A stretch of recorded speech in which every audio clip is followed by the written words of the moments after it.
Hello, everybody. This is Janice Dixon. I am here for another installment of the Bedtime Reads as a part of my week-long birthday bash for my birthday this year. And every day I'm running a daily special on one of my stories or books. And we're back for another reading from a new selection, which is today's daily special. And so, or I call them daily deals. Call it a special, a deal. It's just for you. So today is the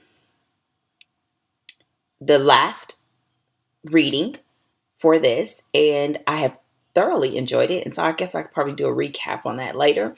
But the reading today it will come from Love Never Fails, which is the most recent release that I'm a part of.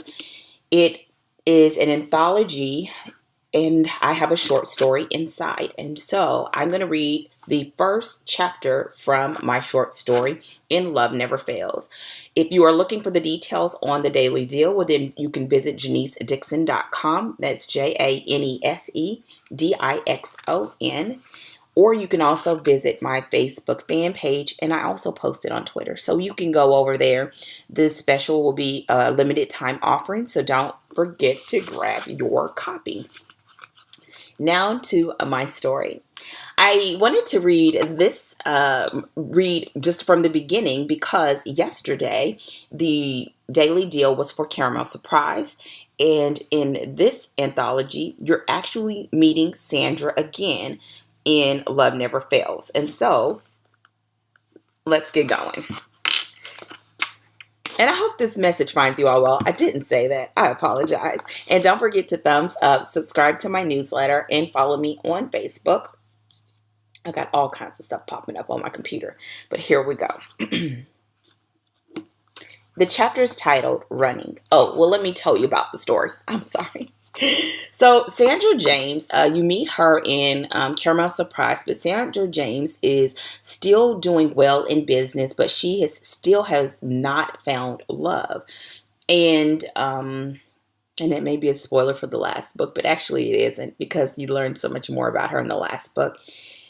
And in this book, I guess I could say that actually isn't true. She's found love, but it's not leading to where she wants it to be. Sandra is like this take charge woman. And once she's decided that she wants these different things in her life, they should be, because she has been successful in other areas of her life, but she doesn't feel like she's successful in her personal life because it hasn't led to marriage. So she has love, but not marriage. And so here she is kind of bumping heads with her boyfriend as far as what her future looks like. And it causes her to run to her friend who has a retreat called Love Never Fails on at Loving Ranch. And so now we are going to see her literally and figuratively running. Here we go. And so the chapter is titled Running. I broke it off. Sandra clicked the blinker to signal her lane change. Traffic was the usual parking lot. Houston citizens didn't care about her grief-stricken attempt to put as much space between herself and the city as humanly possible. The driver showed no love, and neither did her life. What? Bruce asked. Are you serious? Sandra yelled at the Honda, acting like an Escalade. She slammed on her brakes. Why did they refuse to merge nicely? Sandy, what's up with you? Sandra let out the pent-up air held captive in her lungs. She wished she could explain, but she didn't have an answer because it was a list of incidents all neatly packaged to drive her insane. Her life, her sister, the wedding, it was all too much too soon. Jerk! She laid on the horn. Sandy, pull over. His command filled the cabin of her SUV. The tears rolling down her cheeks didn't compare to those puddled in her eyes. They made it hard to see. Her grip on the steering wheel tightened, and for the first time all day, she was grateful. The traffic slowed from a crawl to a stop. The parking lot called Highway 45 meant she would not harm herself or anyone else. So she let the tears fall until her shoulders shook and Bruce held the line. She could feel him absorbing her pain. What is it? Please, Sandy, answer me. The horn from the truck behind her jarred her attention. Traffic was moving once again. She lifted her foot from the pedal and rolled forward. Sweet Sandy, pull over, Bruce said, coaxing her with his secret weapon, a nickname he'd sing to her from time to the tune of Sweet Sadie. Oh, oh, okay, she stated as she gasped for air, nodding as if Bruce could see her.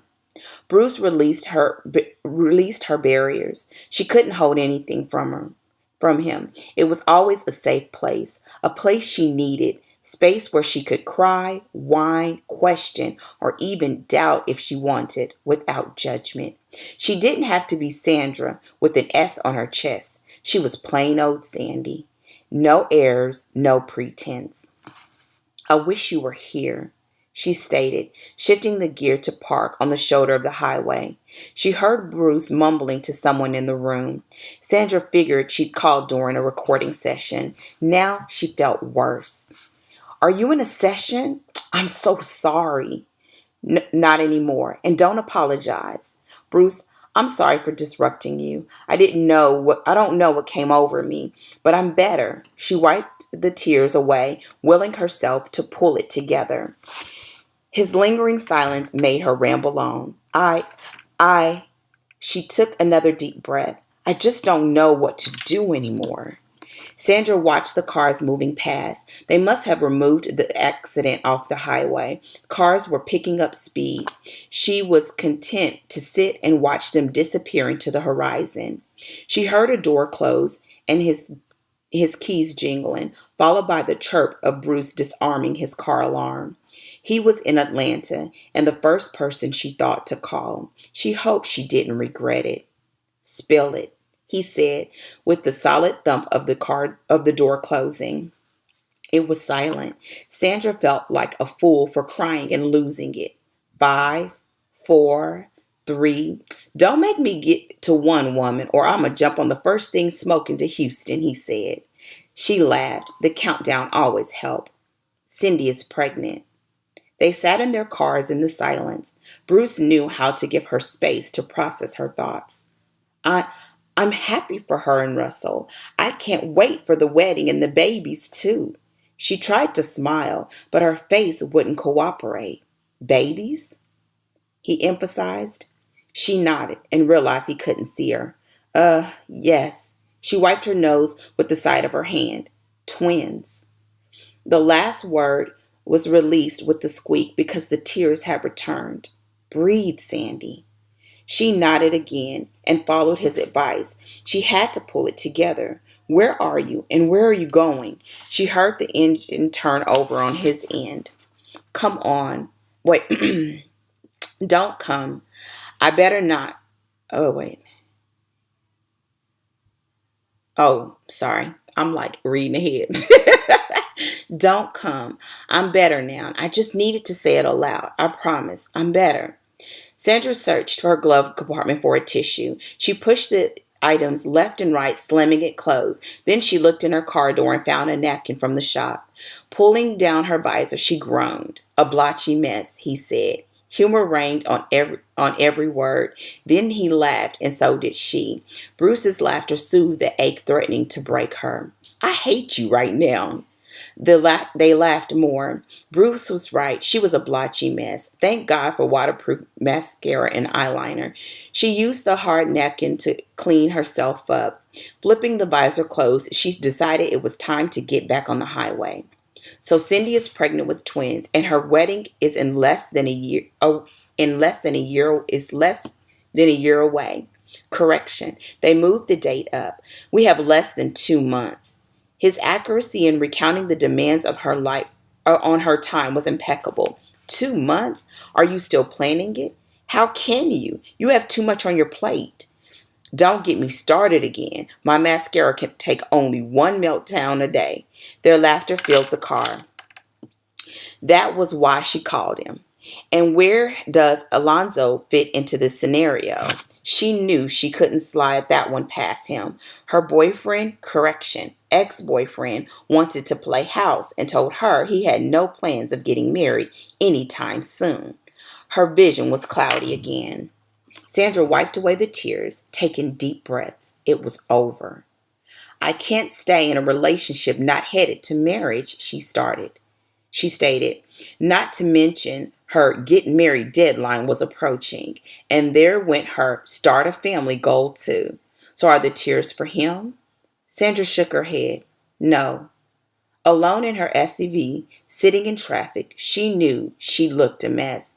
She thought about the source of her pain. Was it the shock of finally ending it with Alonzo? She knew they were nearing the end, even if they both didn't want to admit it. Maybe it was the thought of starting over, or knowing the tears are. Sandy, answer me. She took a deep inhale through her nose and released a very audible breath from her mouth. She could do this. No, Bruce. I know it wouldn't work between us, but I hoped it would. I wanted it to. I just fault myself for letting it linger longer than it should have. The tears are because, hold on. She took the first exit she saw. Sandra pulled into the Walmart-sized gas station and located a parking space under a light. Again, she placed the car in park. She looked around, and it was well lit, and she had another hour before the sun completely set. The tears, Bruce, are my way of letting it all go. My dream, she whispered. I can't find a husband. That means I can't have kids. This means I won't have a family, and I'll live my life alone, and I just... Really, Sandy? You break up with the man for 5 minutes and now you're an old maid? It's not funny. She could see the smile on his face in Atlanta from Houston. The octave of his voice went higher when he smiled, and she smiled with him, lessening the hurt a little.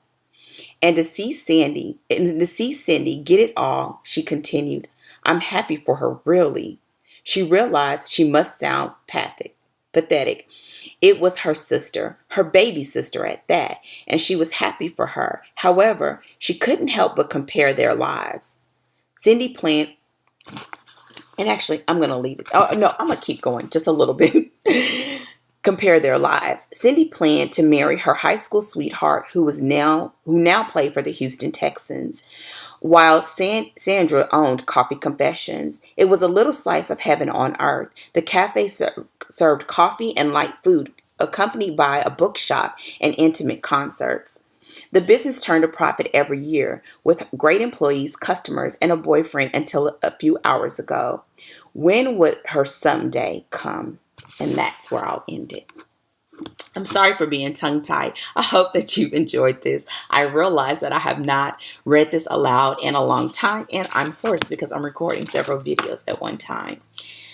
In that story, to close this out, in that story, to me, I always like to look at a question of, when you are ambitious and you're ready for things to happen, what do you do when it doesn't work as you plan it? And when your timing doesn't align with the timing of things that are actually progressing in your life, what do you do? And we're going to figure out how Sandra handles it. And in the beginning, she's not doing a good job of it, as we can partly see. And it will get worse for her before it gets better. So that is my story, which I believe I didn't say. I apologize. It's called Love's Hope. And yeah, I'm excited about that story. So that's the special for today. Let me know if you have any comments or questions, or even if you have felt like you were Sandra at some time or other in your life. You can place them below. Thank you again for joining me. And this is the final read. And overall, I want to thank you for joining me for this week. If you haven't done it already, you can always go back and look at the other readings. I did place them on my blog every day, so you can go back and listen to the other readings. The daily deals are limited offerings, but I look forward to you reading the stories for yourself. That's it for today. Thank you for joining me. Thank you for joining me this week, and I am officially out. Now, the birthday bash will not end today. There's one more special thing that I will post tomorrow. So don't miss out on the opportunity to see what goodies I have up my sleeve. I'll see you tomorrow. Take care. Goodbye.